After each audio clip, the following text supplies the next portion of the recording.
أعوذ بالله من الشيطان الرجيم. ولله الأسماء الحسنى فادعوه بها وذروا الذين يلحدون في أسمائه سيجزون ما كانوا يعملون. السلام عليكم ورحمة الله وبركاته. الحمد لله رب العالمين والصلاة والسلام على سيد الأنبياء والمرسلين نبينا محمد وعلى آله وصحبه أجمعين ومن تبعهم بإحسان إلى يوم الدين. اسماء حسنہ میں آج السمیع البصیر اللہ تعالیٰ کے دو بہت ہی خوبصورت نام السمیع البصیر ہے. السمیع کے معنی اور السمیع قرآن کریم میں 45 مرتبہ آیا ہے، 45 ٹائم، جس کا معنی بہت ہی زیادہ سننے والا. جیسا کہ قرآن میں اللہ تعالیٰ فرماتا ہے سورہ شورى آیت نمبر 11 میں لیس کمثلہ شیء وہو السمیع البصیر، اس کے جیسے کوئی چیز نہیں اور وہ بڑا سننے والا اور بڑا دیکھنے والا ہے. یہاں پر سننا یہ اللہ تعالیٰ کی صفتوں میں سے ایک صفت ہے جو اس کے شان اور اس کے ذات جلال کے حساب سے اس کے جیسے لائق ہے اس کے حساب سے وہ صفت ہے، جس کو ہم اہل سنت و جماعت بغیر کسی تعویل باطل یا اس کے معنی میں تحریف کے یا اس صفت کو کسی مخلوق سے تشبیہ دیے بغیر جیسے اللہ تعالیٰ نے فرمایا ہے ویسے ہی ہم اس پر ایمان لاتے ہیں. جیسا کہ اللہ تعالیٰ کی ساری صفتوں پر ہم اہل سنت و جماعت ایمان لاتے ہیں. جو کچھ اللہ نے اپنے بارے میں بتایا ہے اس کو ہم ثابت کرتے ہیں اور اس میں غلط معنی نہیں پھیلاتے جیسا کہ دوسرے فرقوں نے کیا. ہم بالکل جیسے اللہ نے ذکر کیا ہے ویسے ہم مانتے ہیں. اور علماء کرام صحابہ رضی اللہ اجمعین سے لے کر آج تک اہل سنت و جماعت کا ہی عقیدہ رہا ہے کہ اللہ تعالیٰ کی صفتیں ہم اس پر ایمان لائیں گے اور اس میں غلط تعویل نہیں کریں گے. جیسا کہ بعض لوگوں نے سمیع یا بصیر کہ اللہ تعالیٰ بہت سننے والا ہے بہت دیکھنے والا ہے، اس کا مطلب ان لوگوں نے سننے اور دیکھنے سے نہیں کیا بلکہ جاننے کے بارے میں کیا، علم کا معنی لیا، حالانکہ یہ غلط ہے. علیم ایک اس کی الگ صفت ہے، سمیع ایک الگ صفت ہے، بصیر ایک الگ صفت ہے. علامہ طبری رحمۃ اللہ علیہ فرماتے ہیں کہ اللہ تعالیٰ السمیع البصیر اپنے بارے میں صفت بتاتے ہوئے کہتا ہے کہ بندے جو کچھ بات کرتے ہیں اس کو وہ بہت ہی اچھے طریقے سے سننے والا ہے. اور سمیع کا ایک اور معنی آتا ہے قرآن میں قبول کرنے کے معنی میں، جیسا کہ اللہ تعالیٰ نے ابراہیم علیہ السلام سے نقل کیا کہ آپ نے فرمایا ان ربی لسمیع الدعاء، میرا پروردگار دعاؤں کو سننے والا ہے، یعنی دعاؤں کو قبول کرنے والا ہے.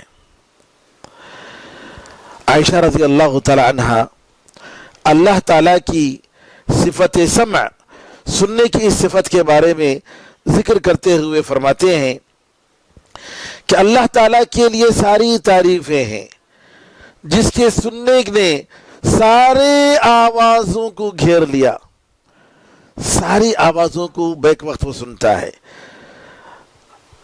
یعنی سورہ مجادلہ میں خولہ بنت حکیم رضی اللہ عنہ اپنے شوہر کی شکایت کرتے ہوئے آتی ہیں اور نبی کریم صلی اللہ علیہ وسلم کے پاس مسجد نبوی میں شکایت کرتی ہیں.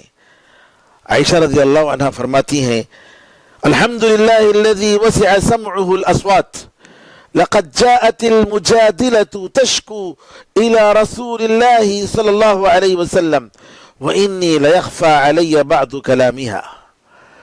حالانکہ میں عائشہ رضی اللہ عنہ فرماتی ہیں حالانکہ میں آپ کے بالکل پڑوسی میں، آپ کے گھر میں، کیونکہ عائشہ رضی اللہ عنہ کا گھر بالکل مسجد نبوی کے بالکل بازو لگا ہوا تھا، لیکن اس کے باوجود عائشہ رضی اللہ عنہ فرماتی ہیں کہ میں پوری طریقے سے سن نہیں پا رہی تھی، لیکن وہ اللہ ساتوں آسمان کے اوپر جو عرش پر مستوی ہے وہیں رہتے ہوئے اس نے اس عورت کی شکایت سن لی، اور فوراً اللہ تعالیٰ نے آیت نازل فرمائی قد سمع اللہ قول التي تجادلك في زوجها وتشتكي الى الله والله يسمع تحاوركما ان اللہ سمیع بصیر۔ اللہ تعالیٰ نے اس عورت کی شکایت سن لی جو آپ کے پاس لڑ رہی تھی اور اپنے شوہر کی آپ کے پاس شکایت کر رہی تھی۔ اللہ فرماتا ہے واللہ یسمع تحاورکما، اللہ تعالیٰ تم دونوں کی باتوں کو سن رہا تھا، بے شک اللہ تعالیٰ بڑا سننے والا، بڑا دیکھنے والا ہے۔ علامہ سعدی رحمۃ اللہ علیہ فرماتے ہیں اللہ تعالیٰ کے اسماء حسنہ میں السمیع، جس کا مطلب یہ ہے کہ اللہ تعالیٰ ساری آوازوں کو ان کی زبانیں مختلف ہونے کے باوجود، مختلف حالات ہونے کے باوجود اللہ تعالیٰ سنتا ہے۔ اللہ تعالیٰ کے پاس کوئی چیز پوشیدہ نہیں ہے، پوشیدہ چھپی ہوئی چیز بھی اس کے پاس ظاہر ہے، دور بھی اس کے لیے قریب ہے۔ اور اللہ تعالیٰ کی جو صفت سمع، سننے کی صفت ہے، اس کی دو قسمیں ہیں۔ ایک تو یہ ہے کہ اللہ تعالیٰ ہر ظاہر و باطن کو سنتا ہے اور پوری طریقے سے گھیرا ہوا ہے، جیسا کہ اللہ تعالیٰ نے اپنے بارے میں فرمایا کہ ان ربی لسمیع الدعاء، ابراہیم علیہ السلام نے کہا کہ یہ دوسرا مطلب ہے کہ میرا پروردگار دعاؤں کو سنتا ہے، کس کی؟ قریب اور بعید جو مانگتے ہیں اس سے، ان کی دعاؤں کو سنتا ہے۔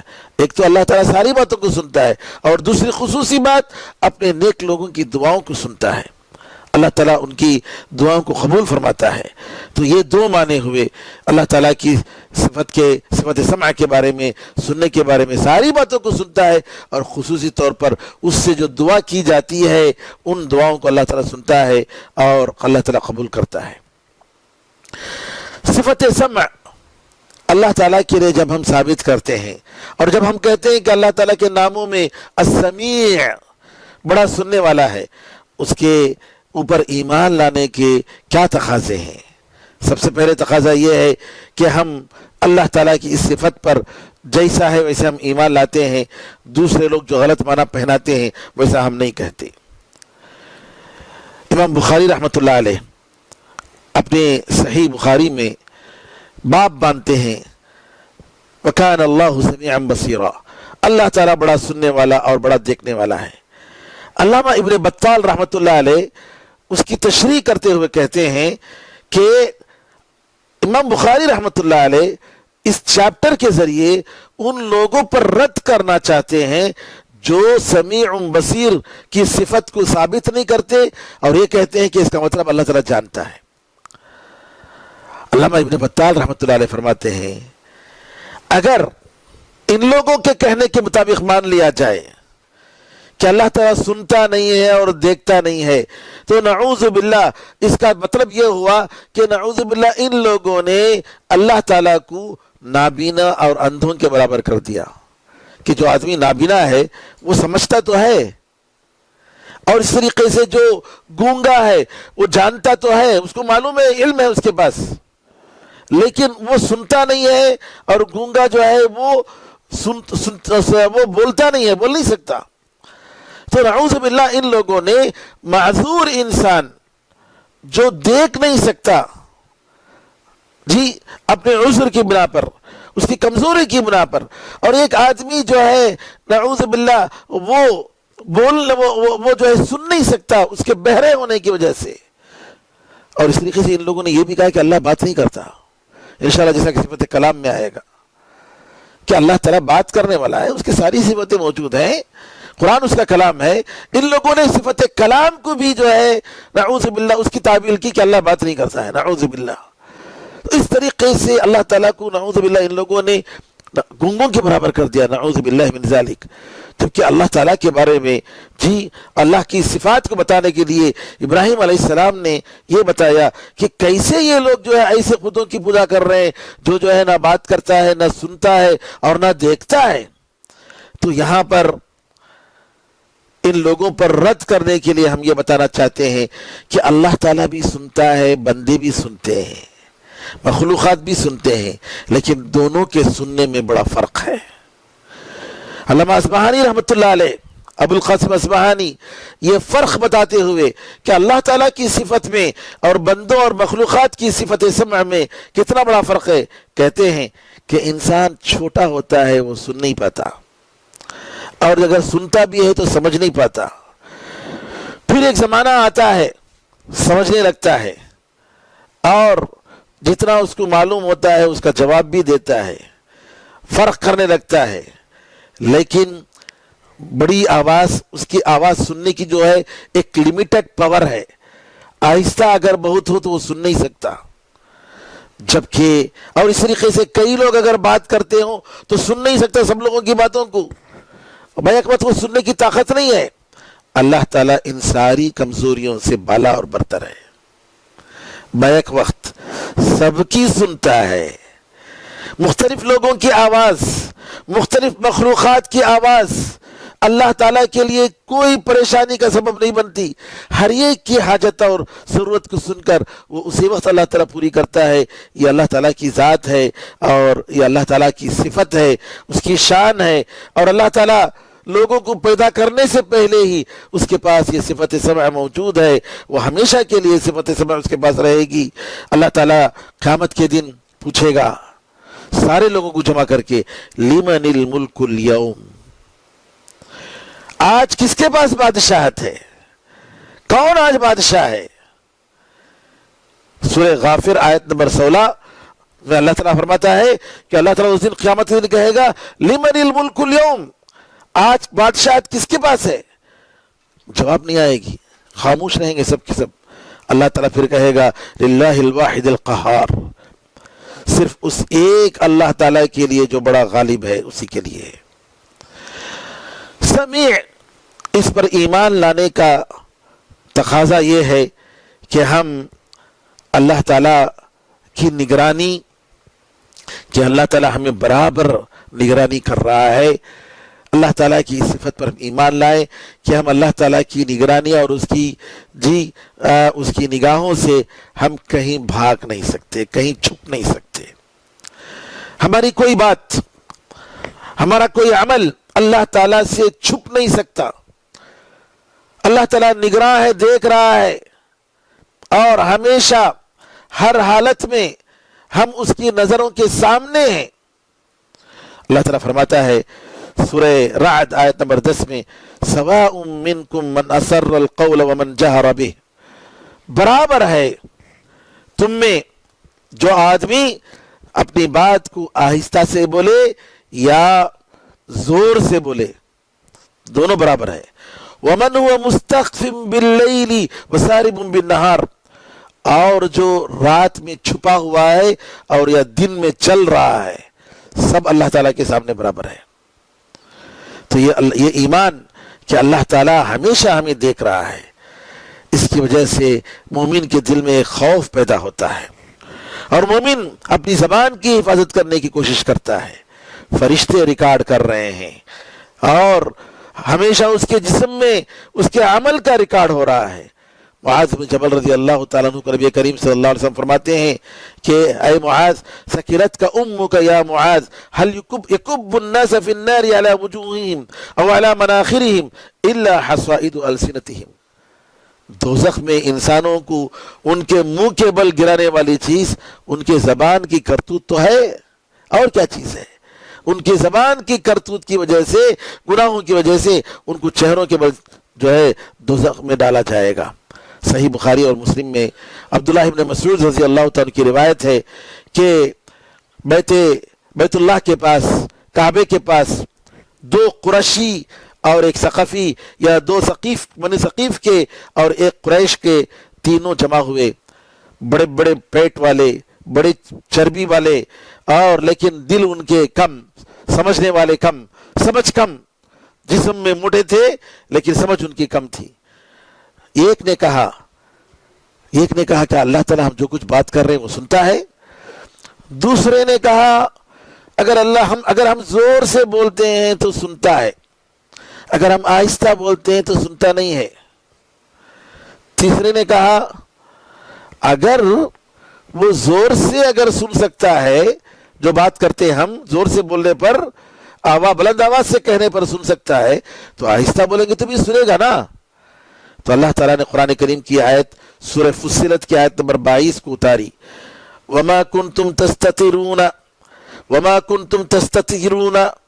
أَن يَشْهَدَ عَلَيْكُمْ سَمْعُكُمْ وَلَا أَبْصَارُكُمْ وَلَا جُلُودُكُمْ وَلَكِنْ ظَنَنْتُمْ أَنَّ اللَّهَ يَعْلَمُ كَثِيرًا مِمَّا تَعْمَلُونَ۔ تم لوگ چھپ نہیں سکتے، اپنے آپ کو تم چھپا نہیں سکتے کہ تمہارے خلاف تمہارے کان، تمہاری نگاہیں، تمہاری آنکھیں اور تمہارے چمڑے یہ قیامت کے دن گواہی دیں گے۔ تم چھپا نہیں سکتے ان چیزوں کو۔ اور تم سمجھ رہے تھے کہ اللہ تعالیٰ جو کچھ تم کر رہے ہو ان سے اکثر چیزوں سے اللہ تعالیٰ ان سے ناواقف ہے، اللہ تعالیٰ ان کو نہیں جانتا ہے۔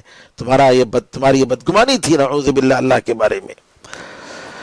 تیسری چیز جو ہمیں اللہ تعالیٰ کے اس نام السمیع پر ایمان لانے سے جو ہم سے مطالبہ کرتی ہے وہ یہ ہے کہ ہم اللہ تعالیٰ کے پاس ہی اپنی ساری ضرورتوں کو رکھیں، اللہ سے مانگیں، کیونکہ اللہ تعالیٰ ہماری ضرورتوں کو سنتا ہے اور ہماری دعاؤں کو قبول کرتا ہے۔ اسی لیے انبیاء علیہ السلام اللہ تعالیٰ ہی کی طرف لپکتے تھے، اللہ سے مانگتے تھے، مکمل اللہ پر بھروسہ کرتے تھے۔ ابراہیم علیہ السلام کہتے ہیں، اور نیک لوگوں نے بھی کہا ہے، ابراہیم علیہ السلام دعا کرتے ہیں کعبہ بناتے ہوئے، ربنا تقبل منا انک انت السمیع العلیم، اے اللہ تو ہم سے قبول کر لے، بے شک تو بڑا سننے والا اور بڑا جاننے والا ہے۔ سورہ بقرہ آیت نمبر 127۔ اسی طریقے سے عمران کی بیوی نے کہا فتقبل منی انک انت السمیع العلیم، میرے پیٹ میں جو بچہ ہے میں نے اے اللہ تیرے لیے اس کے وقف کر دیا ہے، تیری عبادت کے لیے، اے اللہ تو اس کو قبول کر لے، تو بے شک بڑا سننے والا بڑا جاننے والا ہے۔ زکریا علیہ السلام نے دعا کی، کہا اللہ تعالیٰ سے اے اللہ انکا سمیع الدعا، تو دعاؤں کو سننے والا ہے۔ یوسف علیہ السلام نے دعا کی، اے اللہ مجھے ان عورتوں کے فتنے سے اللہ تو مجھے بچا لے، اور اللہ تعالیٰ نے ان کی دعا قبول کر لی۔ تو اس طریقے سے اللہ تعالیٰ ہماری دعاؤں کو سننے والا اور قبول کرنے والا ہے۔ چوتھی چیز، لفظ سمیع پر ایمان لانے کا مطلب یہ ہوا، اللہ تعالیٰ کے اس نام پر ایمان لانے کا مطلب یہ ہوا کہ ہم اللہ تعالیٰ کے راستے میں جو کچھ بھی ہمیں تکلیف ہوتی ہے ہم اس پر صبر کریں، کیونکہ اللہ تعالیٰ سن رہا ہے۔ جو کچھ دشمنان اسلام ہمیں تکلیف دے رہے ہیں اللہ ان کو دیکھ رہا ہے اور ان کو سن رہا ہے، اور سب اللہ تعالیٰ ریکارڈ کر رہا ہے۔ قرآن میں اللہ تعالیٰ فرماتا ہے موسیٰ علیہ السلام اور ہارون علیہ السلام کو خطاب کرتے ہوئے، لا تخافا قال لا تخافا اننی معکما اسمع وارا، کہا اللہ تعالیٰ نے تم دونوں ڈرنے کی ضرورت نہیں، مت ڈرو، بے شک میں تمہارے ساتھ ہوں، میں سن رہا ہوں اور میں دیکھ رہا ہوں۔ اور اللہ تعالیٰ سورۃ زخرف آیت نمبر 80 میں فرماتا ہے، ام یحسبون انا لا نسمع سرهم ونجواهم بلا ورسلنا لدیہم یکتبون، کہتے ہیں اللہ تعالیٰ فرماتا ہے کیا یہ لوگ سمجھتے ہیں کہ ہم ان کی سیکریٹ باتوں کو، سرگوشی کو ہم سنتے نہیں ہیں؟ کیوں نہیں، ضرور سنتے ہیں۔ ہمارے رسول، ہمارے پیغمبر اور ہمارے قاصد جو ہے فرشتے، ہمارے فرشتے ان کے پاس ساری باتوں کو لکھتے ہیں، نوٹ کرتے ہیں۔ تو اس کی وجہ سے ایک اطمینان ملتا ہے ایک مومن کے لیے کہ دشمنان اسلام کے خلاف جو بھی بولیں، مسلمانوں کے خلاف جو بھی کرے، یہ ساری باتیں اللہ تعالیٰ ریکارڈ کر رہا ہے اور اللہ تعالیٰ ان کی حفاظت فرمائے گا۔ میرے بزرگوں، اس کے بعد بصیر، البصیر وہ بڑا دیکھنے والا ہے۔ قرآن کریم میں 42 مرتبہ اللہ تعالیٰ نے ذکر فرمایا ہے، واتقوا اللہ واعلموا ان اللہ بما تعملون بصیر، اللہ تعالیٰ سے ڈرو اور جان لو کہ اللہ تعالیٰ جو کچھ تم کرتے ہو اس سے پوری طریقے سے دیکھ رہا ہے۔ سورہ بقرہ آیت نمبر 233، واللہ بصیر بالعباد، آل عمران آیت نمبر 15۔ اللہ تعالیٰ اپنے بندوں کو پوری طریقے سے دیکھ رہا ہے۔ تو یہاں پر اللہ تعالیٰ کے بارے میں جب بصیر کہتے ہیں، امام طبری کہتے ہیں کہ بندے جو کچھ کر رہے ہیں اللہ تعالیٰ ان کو دیکھ رہا ہے، ان کے عملوں میں سے کوئی چیز اللہ تعالیٰ کے لیے مخفی نہیں ہے، بلکہ اللہ تعالیٰ پوری طریقے سے گھیرے ہوئے ہے، ان کے عمل کو اللہ تعالیٰ ریکارڈ کیے ہوئے ہے، اللہ تعالیٰ کو پورا یاد ہے، اور قیامت کے دن ہر ایک کو اس کا بدلہ بتائے گا۔ امام سعدی رحمۃ اللہ علیہ فرماتے ہیں البصیر کا مطلب یہ ہے کہ اللہ تعالیٰ کی نگاہ، اس کی نظر ساری چیزوں کو اللہ تعالیٰ کی نظر گھیرے ہوئے ہے، آسمان و زمین میں جو بھی چیز ہے، حتیٰ کہ اگر اندھیری رات میں کالے چٹان میں ایک کالی چونٹی اگر چلتی ہے تو اللہ تعالیٰ اس کو بھی دیکھتا ہے، اس کے پورے اعضاء سے ظاہر و باطن پورے طریقے سے اللہ تعالیٰ واقف ہے، حتیٰ کہ انسان کے مخلوقات کے بدن میں جو غذا اس کے پیٹ میں، اس کے رگوں میں جو دوڑتا ہے، اللہ تعالیٰ اس سے بھی واقف ہے۔ درختوں میں، رگوں میں، درختوں میں اور ٹہنیوں میں، پتوں میں پانی اگر جا رہا ہے تو اللہ تعالیٰ اس سے بھی واقف ہے۔ اللہ تعالیٰ کو کوئی چیز اللہ کی ذات سے مخفی نہیں ہے۔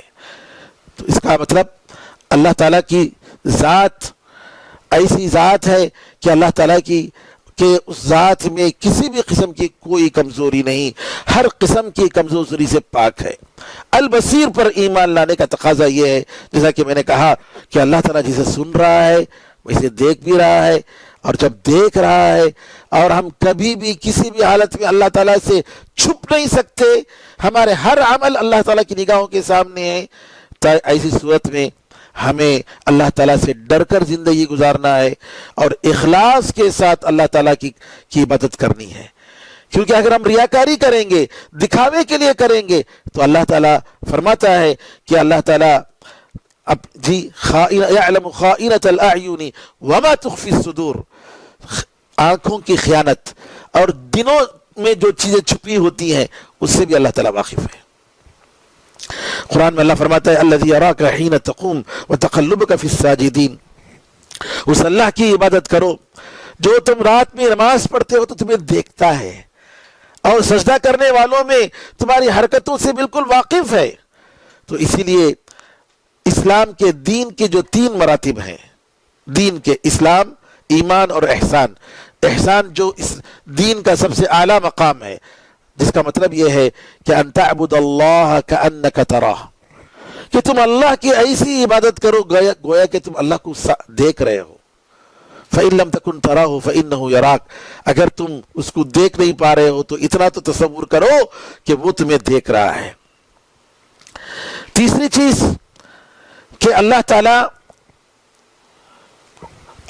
کی یہ صفت، اللہ تعالیٰ کا یہ نام کہ اللہ تعالیٰ دیکھ رہا ہے، دیکھنے کی صفت ساری چیزوں کو گھیرے ہوئے ہے، اس سے یہ معلوم ہے کہ اللہ تعالیٰ لوگوں میں کون اس کی بات کو مانتا ہے، کون اس کی بات کو انکار کرتا ہے، کون کس چیز کا مستحق ہے، کون ہدایت کا مستحق ہے، کون گمراہی کا مستحق ہے، وہ اللہ تعالیٰ واقف ہے۔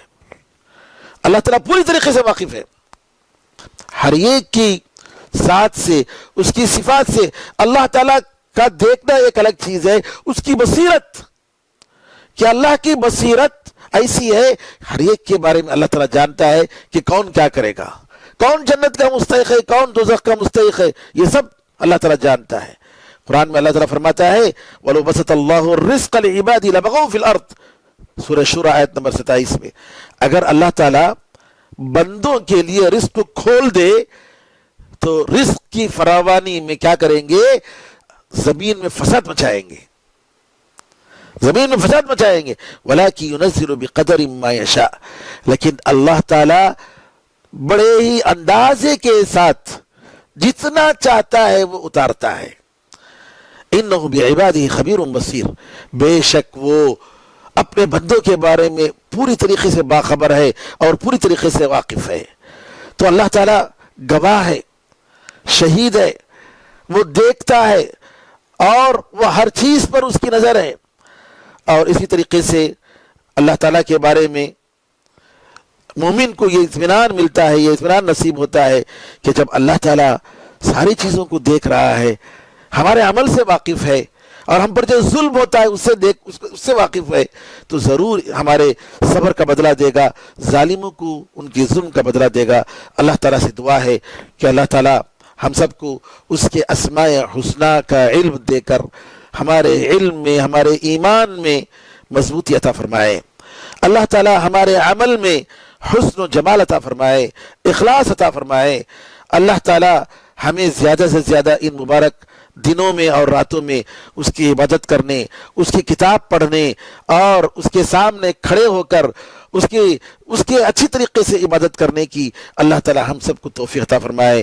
آمین یا ارحم الراحمین، والحمد للہ رب العالمین، وصلی اللہ وسلم علی نبینا محمد وعلی آلہ وصحبہ اجمعین، والحمد للہ رب العالمین، والسلام علیکم ورحمۃ اللہ وبرکاتہ۔